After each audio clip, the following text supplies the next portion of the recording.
Hey there, and welcome to That News You Care About, a weekly video game news show from the folks over at That Nerdy Site. Today is Tuesday, December 28th of 2021. This is your last episode of 2021. I am one of your hosts, Logan Wilkinson, and joining me this week is my Phoenix son, Trevor Starkey. Get out of here, 2021. We're done with it. It's time to look forward to 2022 and There we go. the 5 years that year is going to take. Hey, that's exactly what I like to hear.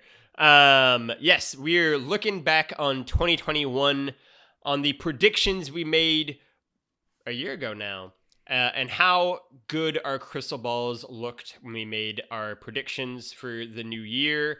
And then we will spend the rest of the episode taking out that old ball, cleaning it off again, and seeing what we can see for what 2022 is going to have in store for us in the year in games. Trevor, you've got the final results. Run us through our 2021 predictions and how we did. Yeah, so both of us made 5 predictions. It was a few weeks into 2021, I think, for this one. I think we both did really, really well on like one of our predictions, and then everything else was like, nope. So my first prediction was that Xbox Game Studios was going to release 7 new games in 2021. And I also had a tangential part of this that was, once the Bethesda deal has finalized, Xbox will officially announce that future Elder Scrolls Fallout titles will be Xbox console exclusive. Like that. Still, I guess, hasn't really been confirmed or denied. They've definitely said like Starfield is going to be Xbox exclusive. But when all was said and done, it looks like they really only had probably about 5 games came out this year. Halo Infinite, Psychonauts 2, Forza Horizon 5, Age of Empires 4, and Deathloop, but Deathloop wasn't even released on Xbox consoles. And yeah, everything else was pretty quiet on the Xbox front as they've continued kind of chipping away at their future slate of games, including Senua's Saga Hellblade 2, which we got like a late in the year, trailer, but even that still hasn't been given a concrete date or anything, but obviously it's going to be at least in 2022 or later. Yeah. So no points from me on that first prediction. Your first prediction was that Resident Evil 8 or Resident Evil Village was going to score above an 84 on Metacritic and make Logan's top 5 game of the year. On both fronts, and you noted that Trevor won't play it. I specifically at the time called bullshit on the last 2 portions of that. Mostly that feels like a half a point, or a third a point. Yeah. Mostly the no, you can't make a prediction on something you have control over. So the Logan's top 5 game of the year. It didn't make it. It won't make it. It won't make it. Okay, no. So didn't get that. And I admittedly I've toyed with the idea of picking it up on sale here at the end of the year and playing just 5 minutes of the game to dick over. But the fact that Metacritic scores as of yesterday, the highest it is right at 84 on PlayStation 5. So it did not get above 84 like you predicted. It did better than I thought it did, though. But yeah, it was 84 on PlayStation 5, then 83 on PC or Xbox Series X, and then the PS4 version is sitting at an 81 on Metacritic. I think it's so interesting. People liked it's always hard, I think, sometimes to try to detach how much you liked a game versus how much other people did. I think it connected a lot more with certain people than it did for me. Some people liked that one a lot more. I thought it was, if I look at the Resident Evil hierarchy of games, right? It's better than Resident Evil 3, and then it probably falls below 2 and 7 for me. It's better than 5, right? It 8 very much felt kind of a mid-tier-ish Resident Evil game to me. That I think peaked really early, and then just kind of muddled out after that. That again speaks to, I think, our conversation a couple weeks ago on doing the Game Award predictions of everybody's love and fascination before ever touching the game with Lady D. I think, and Capcom's decision to really lean into that left a lot of people probably unsatisfied when Lady D is just the first baddie of that game, and then is not really in the remainder of that game. Yeah, the game never really recovers from that, I think. Yeah. So I think that was something that probably like had something to do with the scores on it. I will say it'll probably make my top 10 still. Mm-hmm. Maybe. I don't know. It'll be close. Number 2 for me, the month the next gen Grand Theft Auto 5 is released, it will make the top 5 in the NPD charts for that month. That is 0 points for me because that Grand Theft Auto PS5 and Xbox Series X version got delayed into 2022.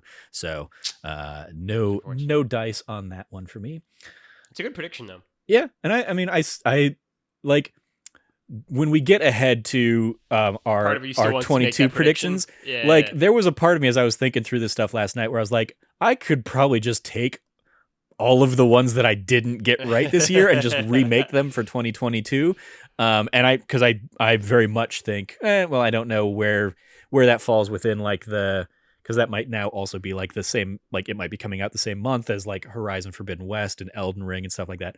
But I still think that is going to be a significantly better seller than people are giving it credit for on the next generation of consoles, because that appeals to the audience of gamers that doesn't listen to podcasts like this. It just appeals to the wide it appeals to the wide net of gamers out there that are the same people that are like the millions and millions and millions of people buying Call of Duty every year.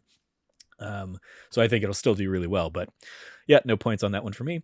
Your second prediction was that E3 would be canceled in person and a virtual event would be planned. That was spot on the money. We found that out not too long after you had made that prediction. It was pretty early on in the year, obviously, when we got that news and got that confirmed. So 1 point for you there. And we were just really good on the money on our events predictions, because my next prediction was that PAX East 2021, which was at the time scheduled for June 3rd through 6th, would be transitioned to another online only event, and that PAX West, which was scheduled for Labor Day weekend, would be PAX's return to live shows. And that's exactly what happened. PAX East got turned into another like online only show, and PAX West, as sparsely attended as it was a return to live shows for PAX. Absolutely, that is 1 point for you. And then they did Unplugged after that, which friend of the show, fellow nerd Jazz Foster attended as an exhibitor a couple weeks ago. So yeah, that basically brings us both up to 1. Your number 3 prediction. And I will highlight that this was made after it had already been announced earlier in the year that IO Interactive was going to be given the keys to the castle to make a Bond game as a follow-up to their excellent work on the Hitman series.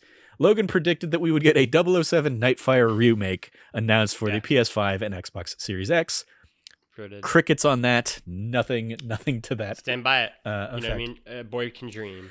Number 4 for me was PlayStation would announce Naughty Dog's next non-Last of Us multiplayer game, and it would exist outside of the Uncharted and Last of Us universes. We've gotten no such announcement from Naughty Dog. We haven't even gotten the Last of Us multiplayer that is, presumably still out there in development. Number 4... That was a good prediction, though. Yeah.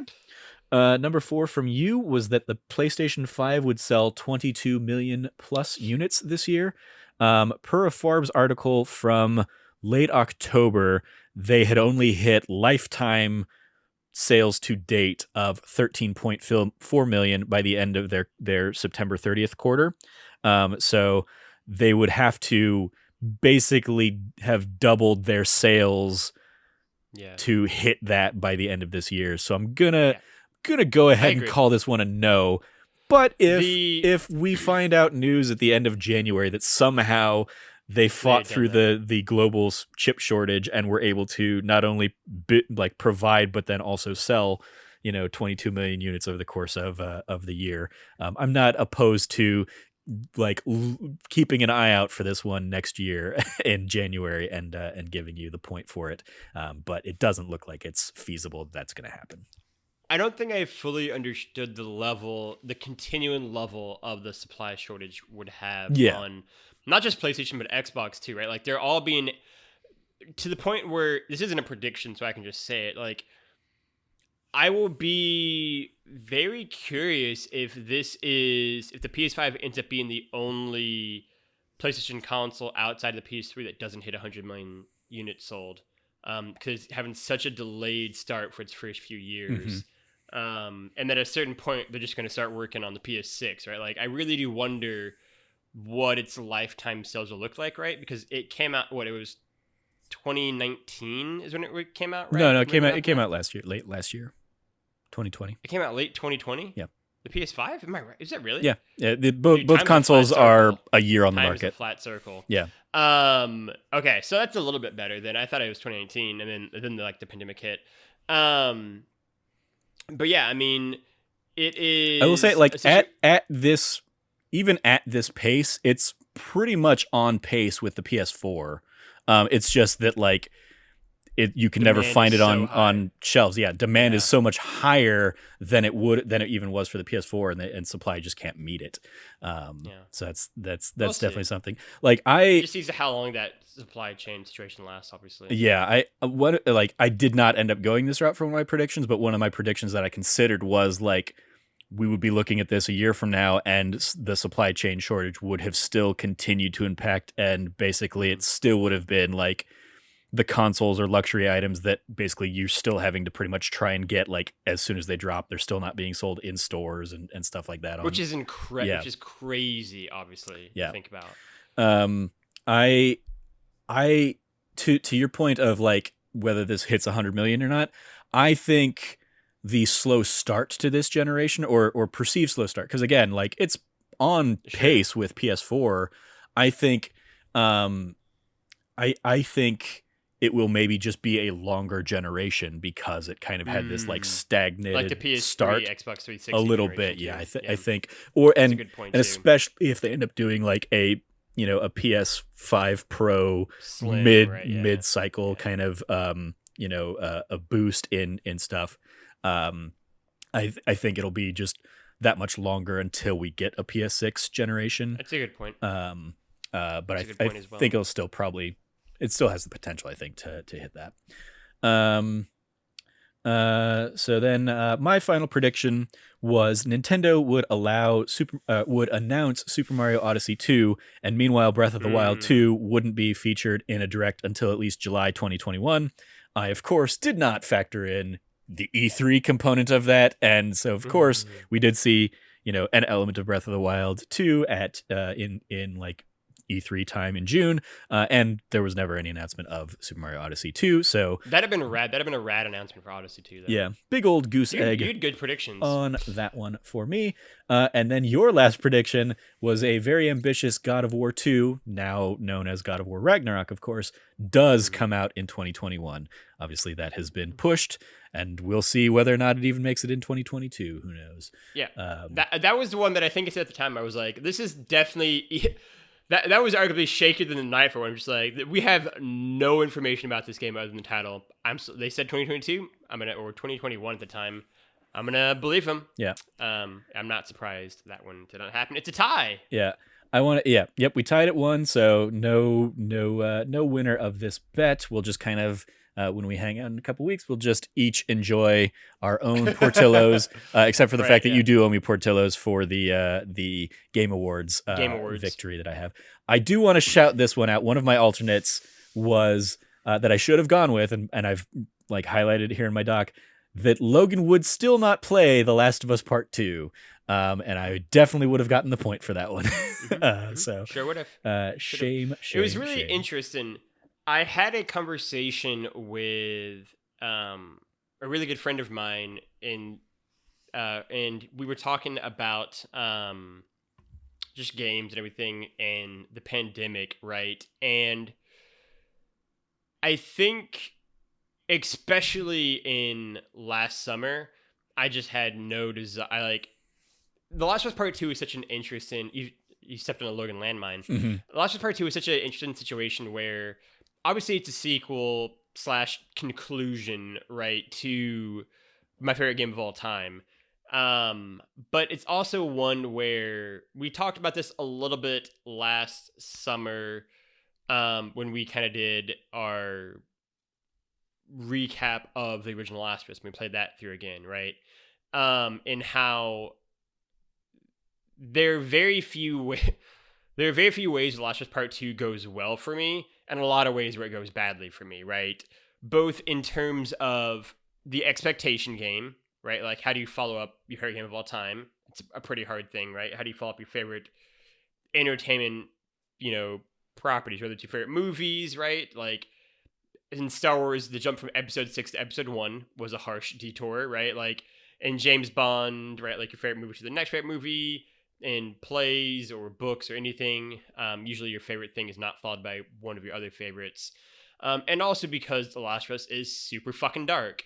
And it is just sort of this realization of being like, I don't necessarily want to leave these characters in probably a really bloody state that we're going to leave them in.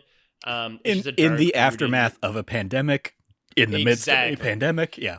Right. And that's sort of, I think, talking to my buddy, when I talked to him like a month ago, we were talking about The Last of Us a little bit. And I was just kind of like, I think that is, it was one of the moments where like, I was like, I think this is just it. Like, I just don't, certainly last year didn't have it in me to just play it for both the personal reasons and also just like the global reasons. And then this year, it was more of just an honest thing of just like, there are just too many other games. Right. And like, I obviously will play The Last of Us Part 2 at some point in time. Maybe I'll do it on like a stream or Let's Play. Who knows? But at this point, it's the kind of thing that like, it seems ripe for a PS5 upgraded version at some point. Probably sometime next year.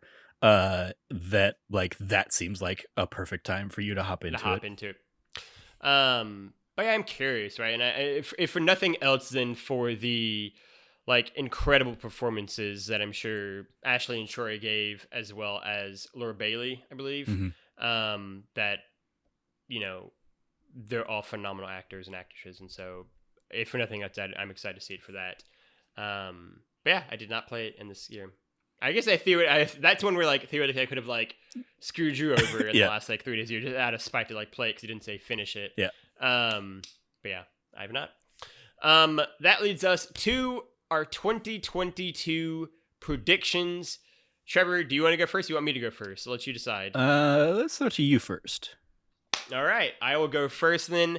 My first one is the one I am the most confident in. Maybe on the entire list. Maybe not. I don't know. It's mostly just me kind of being an asshole, but I appreciate it.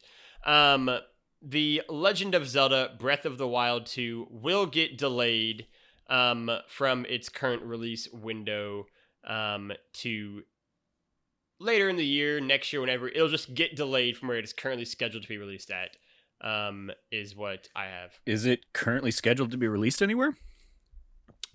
It's currently scheduled to, like, from, like, the release window they've given of, like, 2020. Let me Google up the exact thing. Here we go. Release date. Right now, it's scheduled for, that's what I thought. 2022, it's going to get released. They teased the release window. No, they didn't tease the release window.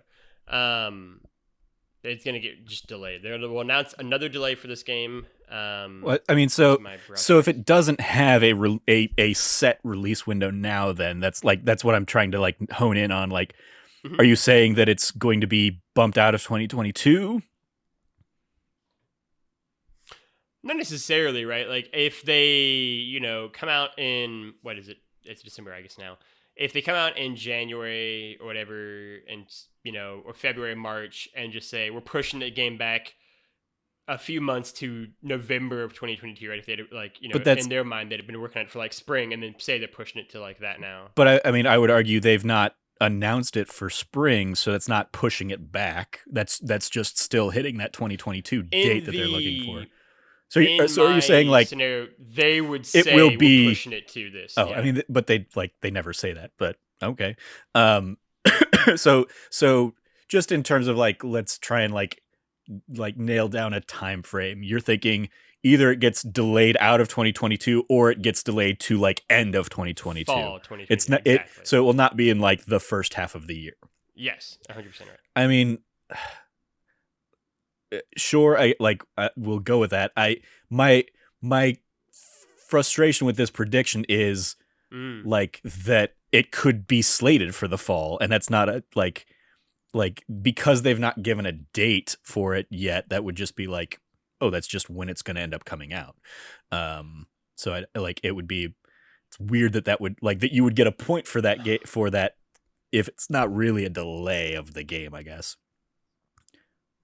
I mean, we'll go like the prediction of it will not hit first half of yes, that's fine. 2022. Like that's fine. You can word it that way if that's better. Yeah, it's more. I guess my gripe is like they're not saying right now it's going to hit the first half of 2022, so it seems like that's kind of a cop out kind of prediction, but it's fine. I think the worst case scenario, I owe you Portillo's for a thing. So, I think the thing for me is that certainly I feel like on the timeline, there are a lot of people I think that think this game is happening in the spring that I'm seeing react, and so I guess that's what I'm saying. It'll get delayed from what I think Twitter thinks this game is going to get released in. Right. You're right in saying Nintendo hasn't put a date on it yet or released on it, but I think a lot of people think it's going to come out in the spring again like the first one did, and I think they're completely off base about that. Yeah. So I guess it'll get released from people's expectations on Twitter of when this game is going to get released, right? Like it's going to get delayed from that, right? I think it's going to come out in the fall of 2022 or 2023. Okay. That's the longer version of that. Yeah, okay. I will, for my first prediction, it like tangentially going off of that one, I will say that because like Breath of the Wild is slightly included this, my first prediction is that the Game Awards Game of the Year nominees next year will include Elden Ring, Horizon Forbidden West, and the Breath of the Wild sequel. So inherent in that is I'm predicting that it will have come out in time for Game Awards nominations, but then also that it will be among the Game Award. You're predicting all three of those. So I'm predicting. Yes, I'm predict. Yeah. Well, Elden Ring and Horizon Forbidden West are slated for February, so I doubt even if they were to get delayed, they're not going to get delayed out of the out of 2022. How many Game of the Year nominations did you do? Did they do 5 or 6? 6. Okay. So I'm basically like predicting half of the slate. I considered saying to adding in God of War Ragnarok in there, but there's a part of me that doesn't know if God of War Ragnarok's gonna hit. So I was like, we'll leave that one out there. But just kind of like confirm because inherent in the prediction obviously is that it's like the two like unknowns on this are whether or not Breath of the Wild will actually launch in there, but then it's also that all three of those games will be deemed the best games of the year, among the best games of the year. I think, and I think you would agree with this, that Horizon Forbidden West might not be right. It could not work, and people might not like it, and all this kind of stuff, and it's got to follow a game people really loved, yada, yada, yada. I think Elden Ring, the people who like those kind of games are going to like that game pretty much no matter what. Yeah.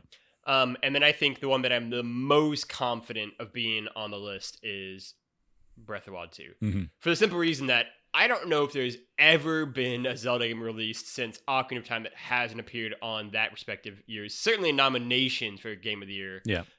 Even if people retroactively then say that game wasn't very good, in the time, spoiler alert, all these games, this game is going to get a bunch of 10s, and then in 3 years, people are going to be like, maybe it wasn't that good. People have such a weird thing. I mean, you've talked about this all the time. We could do a whole podcast one day about Nintendo. People have a weird shit about Nintendo games, and like Zelda games in particular are maybe like the most, I think, egregious case of this. I think this game is going to get met with pretty near, universal acclaim. A lot of 10s, a lot of Game of the Year awards. It doesn't matter anything about the game. I think we're going to like a lot. I think that is the safest of the three, actually, for the Game of the Year predictions. I think that's a great prediction. If anything, I think Horizon's the riskier on that. Yeah, that's fair. I'm looking up here, I don't know if I'm going to find anything on that. But you mentioning like, oh yeah, and a few years will go by and people will be like, maybe that game wasn't so great. I immediately go to look for Skyward Sword and see. Yep, that's exactly what I was that thinking. Was like a 10 out of 10 at IGN, and then everybody's kind of like, maybe the motion controls really weren't great in that. But I don't know if it got nominated in the Game of the Years for that year, because that was also back in 2011. So what that would have been like in the Spike Awards or whatever. and also it came out in like late November or something like that, so it might have missed the deadlines, and then by the time The it's end of the next eligible the year, next yeah. year, nobody's thinking about it. So it might not have like and Breath of the Wild 2, if it hits like this fall window that you're talking about, or something like that, it could do the same kind of thing of like, oh, it misses the window of They'll change the nominations, rules. but They'll like make like a Nintendo yeah, exception. They'll do some bullshit. Yeah, I just know it. yeah. That's a great prediction. That's a really fun one. Mhm. Yeah, I really like that one. So my second prediction, Trevor didn't like my first one very much, but we got there in the end. My second prediction that I'm gonna go with, I'm gonna go for. I want to do a fun one next. I think. We will get a new trailer of the IO Productions James Bond video game, but not of the work in progress Bethesda Indiana Jones video game. So basically, we'll get a new trailer and new information on the James Bond video game. We won't get anything out of the work in progress Indiana Jones game, I think. I think that is one that I am significantly less convinced we're going to see in any sort of immediate future. James Bond video game, though, somewhat confident we'll get some sort of teaser either at E3 probably, or potentially the Game Awards next year, but I think we'll get some sort of update on that video game. Some sort of teaser trailer clip, probably, if I had to guess. Yeah, I mean, like I really like that one. I think, especially with Machine Games, obviously being at Xbox, I can't imagine them not wanting to show something off like around E3 time on that. So like that's a like risk. But I like I'm just so unconvinced in that game. Yeah. And then the IO Interactive, they just came out at the end of the year and basically were like, hey, we're committed to like doing a whole nother years of like content on Hitman 3. So like I would be very curious if they also have, and I imagine they probably do, but enough of a team spinning off something on the Bond one to do a more work in progress kind of trailer for James Bond. I also would be very curious like where we would see something like that. Like if they would partner with one of the like big first parties to be like, hey, this is who's going to have like the deal. It's, you know, it's going to be a PlayStation Plus game or something like that. Not PlayStation Plus, but like it's like PlayStation is going to have a marketing deal that gives it, you know, highlights and exclusivity or something like that. Also, what the game is, right? We don't even know what the game is, what genre it's going to be, what if it's a first or third person game. We don't have any information. Like, I think they're gonna have started to flesh out that game and give us more information on it. And like, I imagine the trailer will mostly be, if not all cinematic, mostly cinematic. Right, and just give us some more information on that. Kind of maybe give us like a set in, what sort of Bond we're looking at, if it's a standalone story, if they're doing something different. I have much more faith in getting information out of that than Indiana Jones. We have heard literally nothing since that trailer was first shown off. I feel a little bit less shaky about them wanting to get that out the gate quickly. Well, that's why I feel like it's been so long since like the Indiana Jones one. I feel like in the next year, that's a long time to not have something new from it. So but, taking a risk. Yeah, good call. So for my second prediction, I'm going to go with Square Enix will cease development on new campaign/story content for Marvel's Avengers, i.e., at the end of the year, in 2022, there will not be like on a roadmap somewhere. Here's the next big character campaign or the next thing. Like that's a really good one. Spider-Man's out now, and it's been very slim pickings, and they're still, you know, supporting it at the moment. But that's a really good one, actually. I think, you know, I don't think that moved the world like they thought it was going to. I think Guardians of the Galaxy surprised a lot of people, and probably gave Square Enix like maybe we invested in the wrong side of things here. So I think they're just gonna, and it'll probably be one of those like Anthem or something like that. It'll be like quietly kind of put out to pasture, and like they'll maybe still do like, oh, you know, we're doing raids or something like that, but like the big like here's the next character story beat is not gonna come. So that is my second prediction. That's a really And I I like and that I one a lot. don't say that like with glee or anything like that. No, Obviously, I I don't think put you a do shit either. ton of time into Marvel's Yeah. Avengers, but then I kind of hit that turning point of like I went back for the Black Panther stuff this year. I did not go back for the Yeah. Spider-Man stuff. I've not checked that out at all. Yeah. Because as far as I know, it's basically just the character. It's not like there's not like a Peter That's a Parker really story good or one. something in there. And the Black Panther stuff itself just kind of like didn't wow me, didn't do anything for me, and so I was just like, I don't need to come back to this game. I am going to my next prediction. We're gonna bring it back to your first one, I believe. Um, Horizon Forbidden West will have a Metacritic rating below that of the original, which is an 89%. I think it is going to review less universally positive than the first one. So really my like broader add-on to that, that's not like part of the prediction, but like my kind of larger thoughts. I think it's going to be more divisive than the first game. I think there are going to be some sites that give it higher scores and reviews than the first, and I think there are going to be some that give it worse.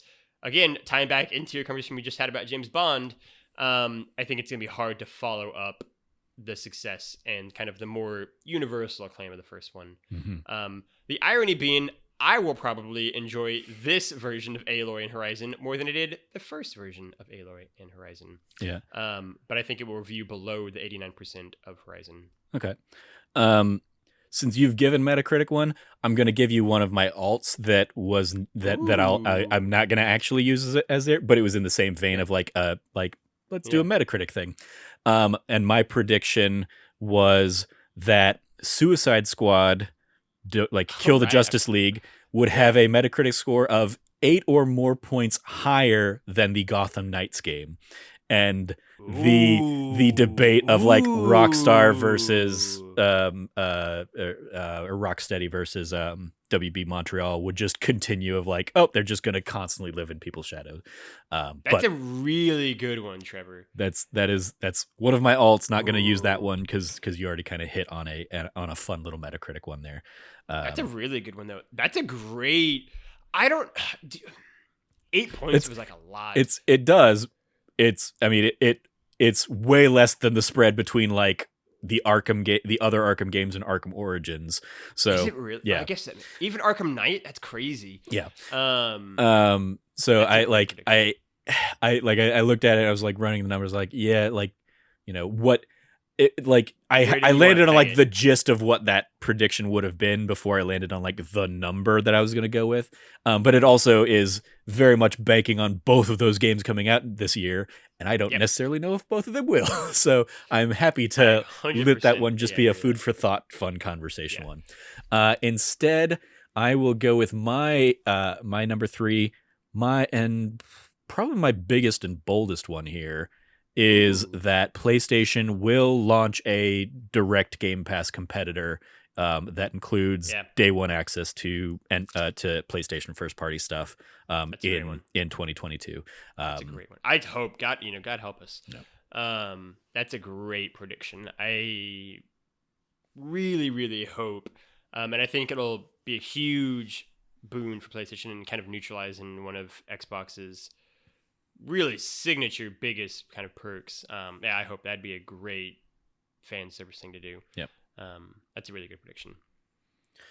Ooh, that's a good one. My next one, I'm gonna go with.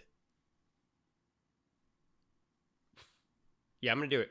Dying Light 2 actually hits its February 2022 release date. It is not going to be delayed any further. It is going to hit that date. They're not going to push it back anymore. I feel good about this one.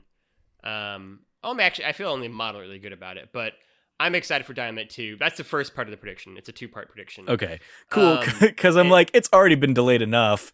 Like I don't like. Especially after it got delayed out of like the December window that it was going for here into February, like I couldn't see that getting another, like they just wouldn't have put another date on it if that was going to be the case. So I was gonna call BS on that, but what's your part 2? Part 2 is it doesn't crack a 80 or higher on Metacritic. I think this game is actually kind of in for maybe not a great time. I think, and the irony being, of course, I think me and Cameron are going to be all in for it. But I think this game is so far removed from Dying Light 1, I really am kind of worried about it. Dying Light came out in 2015, right? So this game will be coming out 7 years later. I think Dying Light kind of started the whole trend of January video games coming out, in that window and doing great and all this kind of stuff. And I think February of 2022 is just looming to be a pretty stacked month, February and March. I think it's going to get kind of dwarfed in terms of sales. I'm kind of worried about its Metacritic reception. I feel like no one's talking about it. There's not really any buzz around it. So, can I ask you, what do you think the first game did on Metacritic? Based off of your facial reaction, you looked at your phone, I'm going to say I'll say an 82, but probably a 77 is what you're going to say. 74, 75 on PC was the highest it got. That's crazy. That's bullshit. So I feel really good about that prediction. That's my grimace there is everything you're saying is you don't think this game is going to be as well received as the first game. And saying it doesn't hit under it's under 80 is a given in that regard then, because the first one didn't even come close to an 80. So Metacritic. So I wonder if we can hone in on rather than less than 80. Pick a number? Yeah, pick a number and we'll go within 2 points either way or 3 points either way or something like that of I'm going to say let's do a range rather than just less than 80. I'm going to say Dying Light 2 gets between a 68 to 71 on Metacritic. Okay. I mean, I'll give you a wider range than just the 3 points there, but I think 68 to 71. Okay. I feel pretty confident in that. It'd fall in somewhere around there. It could be a 72, 73, but I think that high 60s, low 70s is pretty much where it's going to fall. I think, as an aside now, this is a whole other topic. Mm-hmm. It is that's great. Dying Light got a 75 Metacritic is crazy talk. Dying Light was great, everyone. Everyone go play Dying Light. It was one of those, it definitely got a fandom after it, but it's still reviewed like you would expect a first-person zombie survival game to review. It's still a very, niche kind of audience for that game that the people that loved it really loved it. Absolutely. Given that we're giving you such a narrow range on the Metacritic there, I will retract my complaint on the delay date. So if it doesn't get delayed, you'll still get half that point for it won't be delayed again kind of thing. Trevor, what is your fourth prediction? I believe we're up to. Yeah. So my fourth prediction here, we gotta have our fun Nintendo predictions. We sure do. The Nintendo Switch Online expansion pack with the N64 currently, as of today, offers 10 N64 games in North America. My prediction is that by the end of 2022, it will still have fewer than... I originally said 25. I'm going to go, it will still have fewer than 20 games. They will not add more than 10 games to the service in the next year. I think it'll still be a bare bones. They could add everything to the service if they wanted to. Yeah. But they just won't. I like that. That's a good one. So, yeah. I like that prediction a lot, I think, actually. It's insane what they're doing. I just can't even get into it. I can't even do a whole podcast. I can just do a whole podcast about Nintendo. It's crazy. Yeah, that's a really good one. That's one I feel pretty confident about for you, too. To get something out of that. I mean, the thing that hurts me the most potentially on this... They could just give everything on there. Is they won't. They never do. But they have a few already kind of announced that they've basically said, these are coming to the platform. Mm-hmm. And... they typically do a dump of new games around the time that everybody is renewing this service in October, November, whenever the renewal time is. So they might do a flurry of new games at the end of the year that'll dick me over. But yeah, I'm still gonna say it will be it's already largely seen as what the hell is this kind of thing? And I think it'll just kind of stay that way throughout the entire year. That's a really good one, Trevor, I think, actually. Um, Your last one, Logan. I know. I'm trying to think which one I want to go with.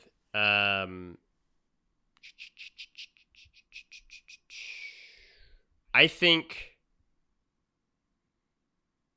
we're gonna go to Hogwarts here.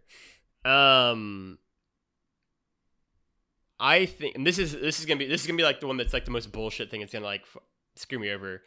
I think so. First off, and its most simplest term, I think there is about a 5% chance at bet. I think Hogwarts Legacy doesn't come out in 2022. First off, it's like the real broad thing. I think there's almost no chance that happens. I think it's getting delayed out of the entire year.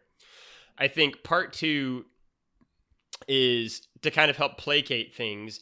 They're gonna like show like a fan trailer, or like not a fan trailer, like trailer or cinematic or teaser or something, or just like news drop. They'll announce that you're like Dumbledore will be a character in the game that you like interact with at the school. They'll like fudge the years to make that work, because it's just gonna be stupid. And then the third part of this is, again, it's a 3-part thing. The third part of this is basically the game will. The third part, I guess, is not really a prediction, because you can't be like, it's not a prediction thing. But so that's my prediction. The third part, though, is more like nebulous in terms of just like the game will continue to distance itself as far as it can possibly distance itself from JK and her legacy and role with the game. Mm-hmm. But yeah, I think the game's gonna get delayed out of the entire year, and they're gonna reveal that Dumbledore is a character in that world that you will interact with at some point. All right. So Hogwarts doesn't come out in 2022, and they announce Dumbledore will be in the game. Yeah. I'm so unconfident in that game hit in 2022. I just think I feel as if we haven't seen anything of that game still. Like any actual gameplay of the game. Mm-hmm. And all the information we've gotten, it makes me think that when the game does happen, it's going to be very ambitious, but yeah, I am not very confident in it. It's also a game that got leaked, in like 2018 or something like that? Yeah. Like it's been out there for a long time, seemingly. And we still know almost nothing about it, I feel like. Yeah. All right. So I've got three remaining predictions here. Go with your second one. Well, I'll throw you. I'll kind of give you. I'll throw you a dealer's choice of should I make a Final Fantasy prediction, a Jedi Fallen Order prediction, or a Fortnite prediction. Do Jedi Fallen Order easily. Jedi Fallen Order. Jedi Fallen Order 2 gets announced at EA Play circa E3. Yeah. Like that's a great prediction. We basically get a new like a confirmation. Yep. Here's the new game. Here's the trailer. It's got Cal and BD1 and whatever, and it's just like. Do they give a release window, you think, or anything like that, or just a year? If they do, I would expect it to be 2023.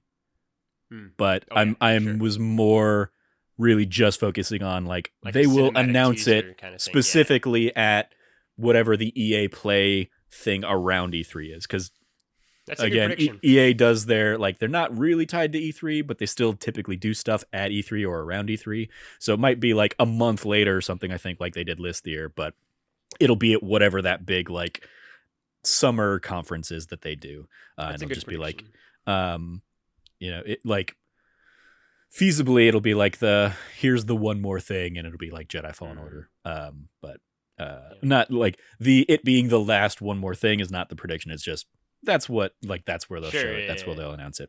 That's a great prediction. I think I like that a lot. You got any of your alts that you want to go ahead and share?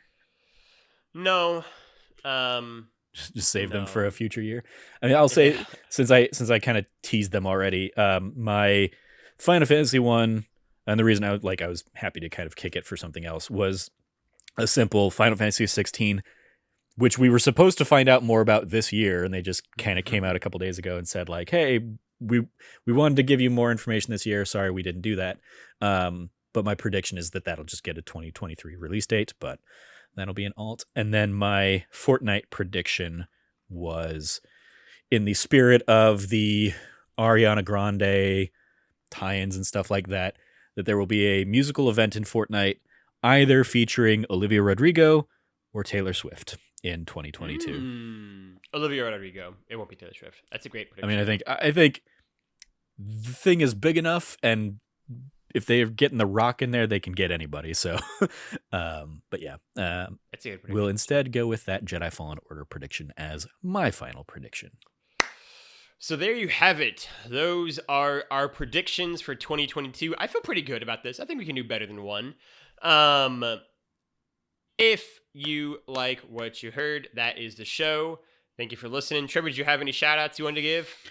Not today. Just, I guess, a general shout out to everybody that did or is continuing to do end of the year stuff. You know, our friends at various other sites, as well as, you know, the big sites, of course, that have been doing that kind of stuff. Go check it out and give them some support. Obviously, we'll have ours here in the coming weeks as well. Absolutely. I echo all of that. Great. Then you can go, if you like what you heard, go support us by going over to youtube.com/thatnerdysite, liking and subscribing to the channel, leaving comments on the videos, and let us know what you like and don't like for all the Let's Plays that go live there. And as we record this, we can say that starting next week, we'll have that Bond Shows series start going live on YouTube as a YouTube exclusive series. It's very exciting. You can check out the inaugural episode of the series on Dr. No as of a week from now. When you hear this, basically it'll already be live for a day. I think. It's good. Yeah, it's going out on your birthday. So it'll be out for 2 days when you listen to this podcast next week. Yeah, that's right. I guess if you listen to next week's show, yes, it will have been out. It'll have been out for 2 days. It'll be out for a week. It's going out. It's coming out Monday. It's coming out this Monday. It's coming out Monday. Doing stuff so far in advance is trippy. Yeah, go check out that. You can go over to thatnerdysite.com and check out all the latest reviews, features, pieces, all that kind of stuff that's going live over there. All the written Game of the Year content I'm sure we'll have, as well as other end of the year stuff. And you can also go over to the podcast server of your choice, subscribe, rate and review us on iTunes, give us 5 stars, tell us what you like about us, you know what I mean? Leave us some feedback. Otherwise, you can go find Trevor at Trevor J. Starkey on the internet. Trev, anything that you want to plug? The last couple YouTube Let's Plays this year are every Tuesday, Thursday. We do Let's Plays that go up on the site, youtube.com/thatnerdysite. The ones this year, to wrap up our year here in 2021, Tuesday was Lego DC Supervillains, one of the PlayStation Plus games available to people this month. And then Thursday will be my opening 45-ish minutes, hour maybe, of Far Cry 6. So you can go check that out. Yep. I picked up, I was fortunate enough to get the... I didn't know this. Oh, yeah. I thought we talked about it. I got the Halo limited edition bundle, the console, and part of the bundle I had to pick up a game. And as the game, I was like, well, I don't want any of the sports games that are on offer. Any of the other games I already have or are included in Game Pass, and I don't really need it. So fine, I'll just do Far Cry. And so I checked out the first hour of Far Cry. And I figure it's a game that, like, I'll sit down and play in January and just kind of mindlessly go through as I enjoy podcasts and stuff like that. So far, it feels very much like Far Cry, as is expected. I believe that. You can go find me at Lefty Logie or Lefty Logie on the internet. I will echo Trevor's shout out for watching all the Let's Plays over there. He's doing the Lord's work on all those. I will also give a shout out to this week's episode of That D Plus Show, which we will be recording 2 days from now, on the Book of Boba Fett. You can go catch live on Friday when that goes live. Me and Trevor will sit down and do a podcast on that, which will serve as a really fitting coda to the Summer of Star Wars, having one last Star Wars thing go live on the last day of the year there. So go check that out. It should be a lot of fun. I'm really excited about that episode, actually. Otherwise, you can go find That Nerdy Site at That Nerdy Site all across the internet. For myself, for Trevor, and for all of us here at That Nerdy Site, there's lots of making to say this. Play your games, be good to each other, and have a fantastic new year.